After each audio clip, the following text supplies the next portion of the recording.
नमस्कार मित्रांनो, स्वागत आहे तुमचं शेतकरी मित्र यूट्यूब चॅनलमध्ये। मित्रांनो, नुकताच आता पावसाळा जवळ येतोय आणि यामध्येच आता ज्येष्ठ हवामान तज्ञ पंजाबराव डक यांनी पावसाचं एक नवीन अपडेट दिलंय। ते काय अपडेट आहे, कशा प्रकारे असणार आहे यंदा पावसाळा, याबद्दलचं सविस्तर माहिती आजच्या व्हिडिओमध्ये आपण बघणार आहोत। तो व्हिडिओ तुम्ही शेवटपर्यंत बघा, तुमच्या लक्षात येईल। मित्रांनो, महाराष्ट्रातील शेतकऱ्यांसाठी अत्यंत महत्त्वाची एक बातमी असणार आहे। गेल्या दिवसापासून राज्यामध्ये बळीराजाची मान्सूनची आतुरतेने वाट पाहत आहे। तो एक आता लवकरात लवकर महाराष्ट्रात तसेच प्रवेश करणार आहे आणि याच संदर्भात हवामान तज्ञ यांनी माहिती दिली आहे की आपण ती जाणून घेण्याचा पण आज प्रयत्न करणार आहोत। मित्रांनो, पंजाबराव यांनी शेतकऱ्यांसाठी एक नवीन अंदाज जाहीर केलेला आहे। हा अंदाज शेतकऱ्यांसाठी महत्त्वाचा व आनंदाचा ठरणार आहे। पंजाबराव यांचा अंदाज नागरिकाप्रमाणे शेतकऱ्यांनाही महत्त्वाचा ठरतो व पंजाबराव काय म्हणतात याच्याकडे संपूर्ण महाराष्ट्राचे लक्ष लागून राहिलेले असतं।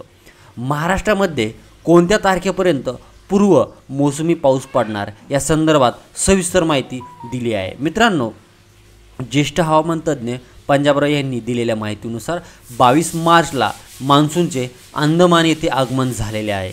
तसेच दुसऱ्याकडे काही दिवसापासून राज्यात अवकाळी पावसाचे सत्र सुरूच राहणार आहे असा त्यांनी अंदाज दिला आहे। तसेच 23 मे ते 25 मे एका कालावधीमधील राज्यातील सांगली, सातारा, संपूर्ण पश्चिम महाराष्ट्र आणि कोकण भागामध्ये पाऊस पडण्याची शक्यता देखील यावेळी त्यांनी वर्तवलेली आहे। तसेच यंदा मान्सूनची 1 जूनच्या सुमारेस केरळमध्ये आगमन होणार आहे असे देखील त्यांनी यावेळी सांगितलं आहे।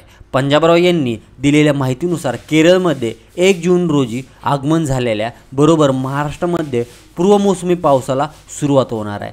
केरळमध्ये 1 जूनला मान्सून दाखल झाल्यानंतर राज्यामध्ये 1 जून ते 3 जून दरम्यान पाऊस होण्याची शक्यता वर्तवली जात आहे। या कालावधीत महाराष्ट्रात मोठा पाऊस पडण्याची शक्यता देखील त्यांनी वर्तवलेली आहे। तसेच राज्यामध्ये 8 जूनला सक्रिय होणार मान्सून असल्याचा अंदाज पंजाबराव यांनी दिला आहे।